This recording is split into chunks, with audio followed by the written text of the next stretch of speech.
दिनांक 11 दिसंबर को नासरीगंज थाना क्षेत्र में एक घटना प्रतिवेदित हुई थी, जिसमें एक नाबालिग बच्ची की गला दबाकर हत्या की गई थी और उसके साथ दुष्कर्म करने की पुष्टि हुई थी। घटना के जघन्य प्रकृति और गंभीरता को देखते हुए घटना के तुरंत बाद एक टीम बनाई गई थी एएसपी विक्रमगंज के नेतृत्व में, जिसमें डीआईयू की टीम, महिला पदाधिकारी और एफएसएल के जो विशेषज्ञ उनको शामिल किया गया।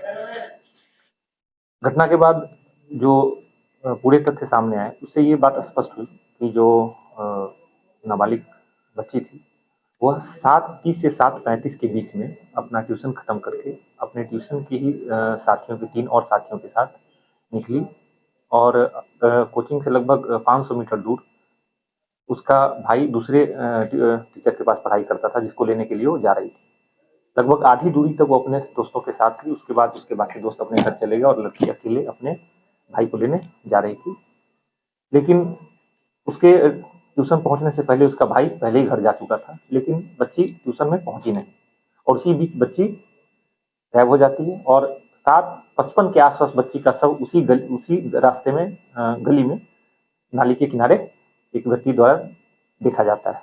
उसके द्वारा वहीं पे खड़े लड़कों को सूचना दी जाती है। जब उनके द्वारा पहचान की जाती है बच्ची की, उसके परिजन आते हैं, उनके द्वारा प्राथमिक उपचार के लिए जाया जाता है, जिसके दौरान स्पष्ट होता है कि बच्ची की मृत्यु हो चुकी है। घटना के बाद जो है वहाँ जितने प्रत्यक्षदर्शी साक्षी थे उन सबसे पूछताछ करने पर स्पष्ट हुआ कि उस गांव का ही एक व्यक्ति उपेंद्र राम मृतका के आने से जस्ट 10 मिनट पहले उसी रास्ते को क्रॉस करके आ रहा था जहां 2 लोगों ने उसे देखा था और वही पहला व्यक्ति था जिसने बच्ची के वहाँ होने की सूचना वहाँ के लड़कों को दी थी। उसके बाद जो अन्य साक्षी थे उनके द्वारा भी उसकी गतिविधि उसी इलाके में होने की बात बताई गई और पूरा जो घटनाक्रम है वो लगभग 15 मिनट के अंदर घटना कारित हो गई थी।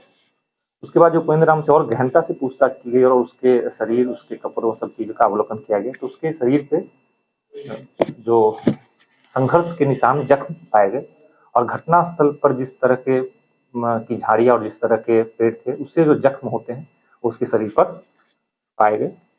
इसके अलावा उसके द्वारा घटना के तुरंत बाद जाकर घटना उस समय जो कपड़े उसके द्वारा पहने गए थे उनको धोने का प्रयास किया गया। इसकी पुष्टि साक्षियों द्वारा की गई है।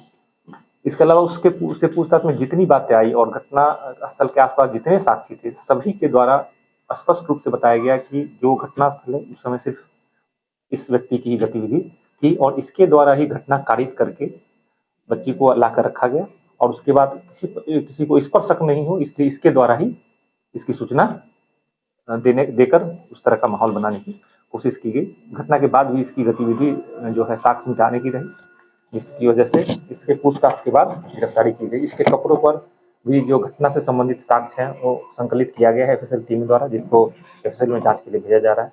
इस प्रकार इस घटना में संलिप्त उपेंद्र राम, पेशर बवन राम की गिरफ्तारी की गई। इस व्यक्ति की ही के द्वारा ही यह जघन्य अपराध किए जाने की बात अभी तक के अनुसंधान में सामने आई है। बाकी हम लोग इसमें जो सारे वैज्ञानिक साक्ष्य संकलित किए गए हैं उनको एफएसएल भेजा जा रहा है, जिनके विश्लेषण से इस कांड में जो अनुसंधान है वो अपने आखिरी अंजाम तक। घटना क्या अचानक हुआ था या ये पहले से था? देखिए, आप घटना स्थल का निरीक्षण करने से पता चलेगा कि जो बच्ची जहां अपने भाई को लेने जाती थी वो और इसका जो घर है वो उसी जगह पड़ता है, मुश्किल से 20 मीटर की दूरी है। इसके आने जाने का रास्ता और उसके आने जाने का रास्ता दोनों क्रॉस होता है, जहाँ यह संभव है कि इसने पहले भी उसे देखा होगा और उस दिन इसने इस घटना को अंजाम दिया। पहले से कोई संबंध नहीं था, एक ही गांव के हैं, घर भी बहुत ज़्यादा दूरी नहीं, ये जानता था पीड़िता को, इसमें ये चीज़ स्पष्ट है।